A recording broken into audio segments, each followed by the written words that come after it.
వివిధ కారణాలు ఉన్నప్పుడు కూడా ముఖ్య కారణం మట్టికి కాంగ్రెస్ ఇచ్చినటువంటి హామీల మీద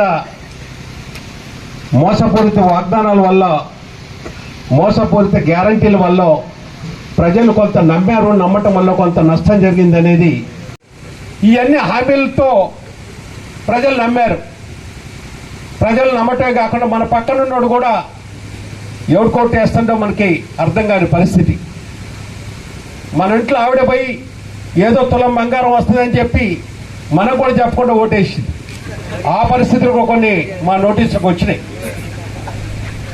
ఓటేసి ఇంటికి వచ్చిన తర్వాత ఎవరికి వచ్చినామంటే ఎవరికి వేస్తావు తులం బంగారం వద్దని చెప్పారు కదా, వాళ్ళకి వేసినామని చెప్పిందట. ఇటువంటి హామీల వల్ల కొద్దిగా తేడా పడ్డది. అది ముఖ్య కారణం. మిమ్మల్ని కోరుకునేది ఏంటంటే 10 సంవత్సరాలు బ్రహ్మాండం కూడా మన నాయకుడు కేసీఆర్ గారు పాలించారు. అందులో ముఖ్యంగా కనుక చూసినట్టయితే పెద్దలు చాలా మంది చెప్పారు, కానీ ఒక రైతు బిడ్డగా నేను కూడా చెప్పాలని నా మనసులో ఉంది. ఒక రైతు బిడ్డగా చిన్నప్పుడు రైతు కష్టాలేంటి, పల్లెల్లో ఉన్నటువంటి బడుగు బలహీన కష్టాలేంటి నేను కళ్ళారా చూసుకోండి. వెనకటి ఎట్లుండేదంటే ఒక పేదోడు కనుక చనిపోతే దానం చేసుకోవటానికి జగ లేక రోడ్లమ్మటి దాన సంస్కారాలు చేసేవాడు రోడ్డు పక్కన. అది ఇంతకుముందు తెలంగాణలో బడుగు బలహీన వర్గాల వారు ఎంత ఇబ్బంది పడ్డారంటే అంత ఇబ్బంది పడ్డరు. అది చూసిన మన నాయకుడు అంతకుముందు 65 సంవత్సరాలు వివిధ పార్టీలు పాలించినాయి. అందులో కాంగ్రెస్ పెద్ద ఎత్తున 50 సంవత్సరాల వరకు వాళ్ళే పాలించారు. ఆ రోజున ఎప్పుడు కూడా బడుగు బలహీన వర్గాల గురించి కానీ కనీసం చనిపోయినటువంటి వ్యక్తికి దాన సంస్కారాలు చేసుకోవటానికి జగలేక రోడ్ల పక్కన దాన సంస్కారం చేసుకునే పరిస్థితి 55 సంవత్సరాలు పాలించినటువంటి కాంగ్రెస్కి ఎప్పుడు కూడా గుర్తు రాలే. కానీ మన నాయకుడు ఒకటే అనుకున్నాడు, ఖచ్చితంగా కూడా పేదలకు గ్రామాల్లో ఉన్నటువంటి బడుగు బలహీన వర్గాల గురించి చాలా ఆలోచన చేశాడు. దాంట్లో భాగంగానే వైకుంఠ ధామాలు, ఇది ఒక చరిత్ర. దాని విలువ ఇప్పుడు అవపట్లేదు. కానీ చరిత్ర కనుక మనం చూస్తే ఇంతకుముందు ఎట్టుండేది, ఇప్పుడు ఎట్టుండేది. అటువంటి అభివృద్ధి బ్రహ్మాండంగా రాష్ట్ర వ్యాప్తంగా కూడా బ్రహ్మాండమైన అభివృద్ధి జరిగింది. అభివృద్ధితో పాటు ఏ రాష్ట్రంలో లేనటువంటి సంక్షేమ పథకాలు కూడా మన రాష్ట్రంలో పెట్టారు. ఒక పక్కన అభివృద్ధి, రెండో పక్కన సంక్షేమ పథకాలు ఉండటం వల్ల మన రాష్ట్రం అన్ని విధాలు కూడా ముందుకెళ్ళింది. పర్ క్యాపిటల్ ఇన్కమ్ అంటే ఒక వ్యక్తి ప్రతి సంవత్సరం ఎంత ఇన్కమ్ వస్తుందో దాన్ని ఒక వ్యక్తి ఇన్కమ్ని పర్ క్యాపిటల్ ఇన్కమ్ అంటారు.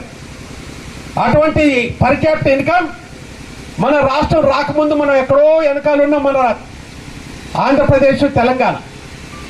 మన నాయకుడు వచ్చిన తర్వాత పర్ క్యాపిటల్ ఇన్కమ్లో మనం నెంబర్ 1 ఉన్నాం. మీరందరూ ఆశీర్వదించిన నన్ను పార్లమెంట్కి పంపితే పార్లమెంట్లో నేను ఒక క్వశ్చన్ వేసిన, భారతదేశంలో ఏ రాష్ట్రంలో ప్రతి ఇంటికి తాగునీరు వస్తుందో ఆ రాష్ట్రాల పేర్లన్నీ కూడా ఇవ్వమని చెప్పిన. ఆ క్వశ్చన్కి అంటే ఆ ప్రశ్నకి సమాధానం కేంద్ర ప్రభుత్వం ఏమిచ్చిందంటే అన్నిటికంటే తెలంగాణనే 100% నీళ్లు, తాగునీరు, శుద్ధమైనటువంటి తాగునీరు ఇచ్చినటువంటి రాష్ట్రం తెలంగాణ అని చెప్పి పార్లమెంట్ సాక్షిగా వాళ్ళు ఇచ్చిండ్రు. ఆ తర్వాత రైతు పండించిన పంటకి, వరి పంట, మన నాయకుడు ఒకటే అనుకున్నాడు, రైతు బాగుంటే రాజ్యం బాగుంటుంది, రైతు బాగుంటే బలహీన వర్గాలు, బడుగు బలహీన వర్గాలు గ్రామాలలో అందరూ కూడా అండగుంటారని చెప్పి ఆలోచనతో ఆయన గారు బ్రహ్మాండంగా రైతు బంధు ఇచ్చిండు, ఫ్రీ కరెంట్ ఇచ్చిండు, రైతు బీమా ఇచ్చిండు, కావలసినటువంటి నీళ్లు తెచ్చిండు, పంట వేస్తే పంట కూడా కొనుగోలు చేయటం మొదలు పెట్టిండు. అది యాక్చువల్గా కేంద్ర ప్రభుత్వం చేయాల్సిన పని. అయినా కూడా కేంద్ర ప్రభుత్వం మీద మేము ఆ రోజున పార్లమెంట్లోన, పార్లమెంట్ బయట అయ్యా మా తెలంగాణ రైతాంగం ఒడ్లు పండించిండ్రు, ఆ ఒడ్లు కొనండి అంటే ఒకసారి ఆ కేంద్ర మంత్రి ఏమన్నాడంటే, ఇంతకుముందు అసలు మీ దగ్గర ఒడ్లు పండే కావు, అసలు ఇవన్నీ ఎట్ట పండుతున్నాయని చెప్పి ఆయన క్వశ్చన్ మార్క్ వేసిండు. ఇంతకుముందు తెలంగాణలో ఇంత వడ్ల పంట లేదు, ఇంతలో ఎట్లా వడ్ల పంట అంతా పైకి లేచిందని చెప్పేది ఒక మాట మాట్లాడింది. వీళ్ళ సంగతి ఎట్లుందని చెప్పి నేను ఒక క్వశ్చన్ వేసిన పార్లమెంట్లో, ఒక పార్లమెంట్ మెంబర్గా. భారతదేశంలో ఏ రాష్ట్రంలో వడ్ల పంట ఉన్నది, ఏ రాష్ట్రం అత్యధికంగా పండిస్తుందో మొత్తం లెక్క కావాలా నాకు అని చెప్పి పార్లమెంట్లో క్వశ్చన్ వేసా. క్వశ్చన్ వేస్తే అదే కేంద్ర ప్రభుత్వం సమాధానం ఇచ్చింది.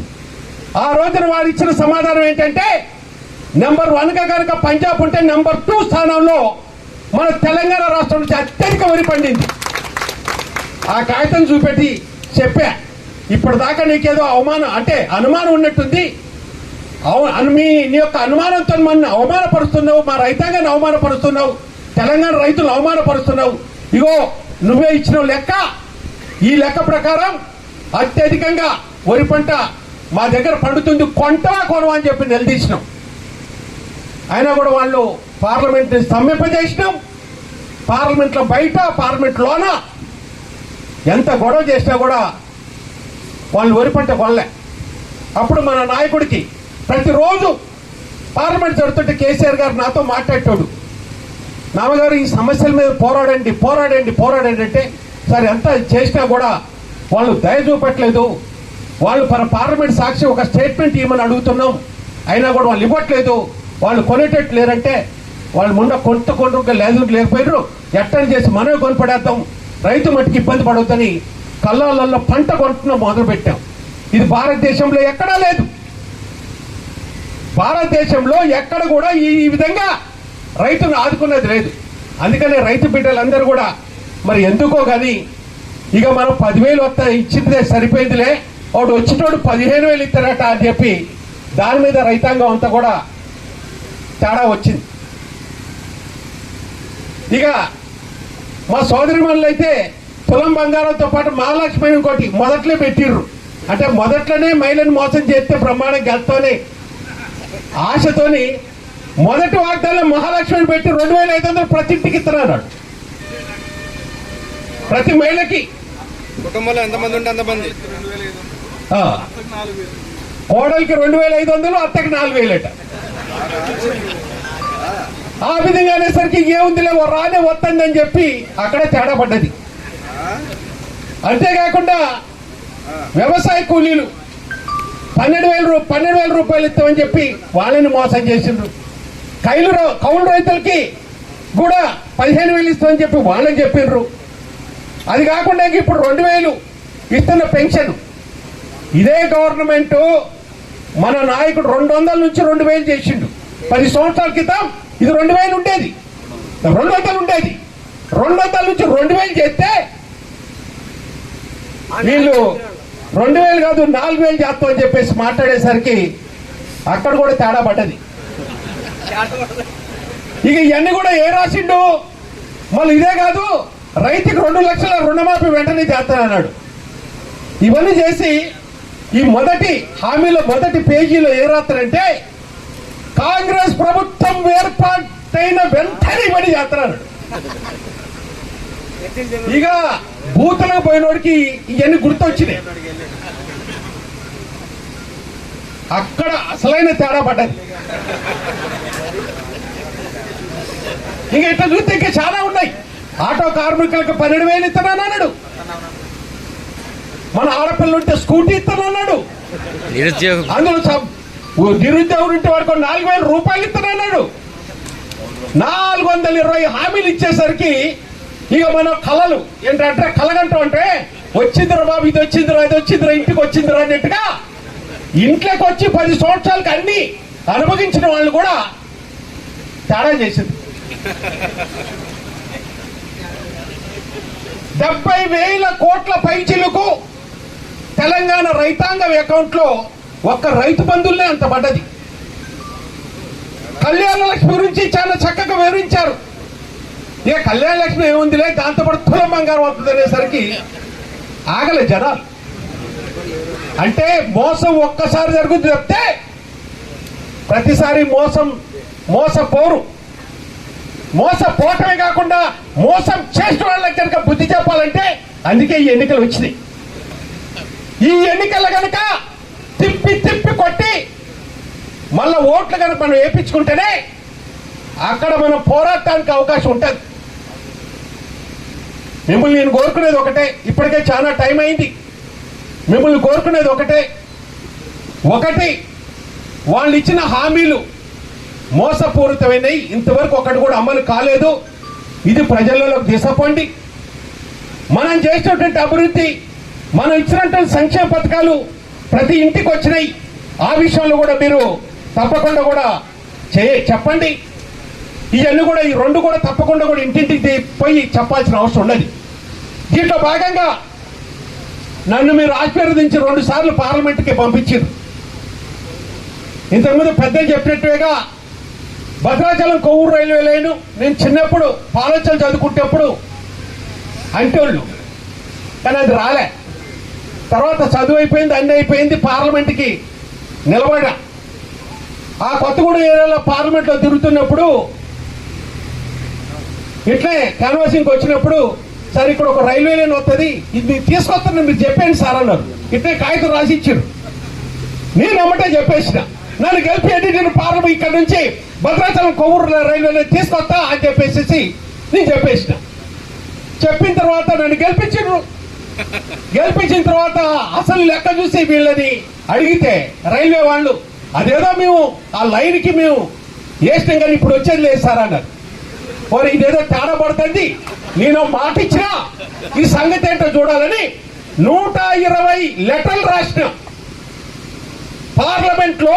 నేను ఇప్పుడు చెప్పిందే అదొక మాట కూడా పార్లమెంట్ చెప్పిన, పార్లమెంట్ లో రికార్డు కూడా ఉంటుంది, ఎవరైనా వెరిఫై చేసుకోవచ్చు. నేను ఇదే మాట చెప్పినా, నా చిన్నప్పుడు ఇక్కడ నుంచి అటు పక్క రైల్వే లైన్ పోతాను విన్నాను. నేను పెద్దోడిని అయ్యాను, పార్లమెంట్ మెంబర్ అయ్యాను. ఇప్పుడు అదే ఏరియా నుంచి పార్లమెంట్ మెంబర్కి వచ్చాను. ఆ ఏరియాలలో ఎస్టీ పాపులేషన్ ఎక్కువ ఉన్నది. ఇంతవరకు అక్కడ ట్రైన్ చూడని వాళ్ళు కూడా ఉన్నారు.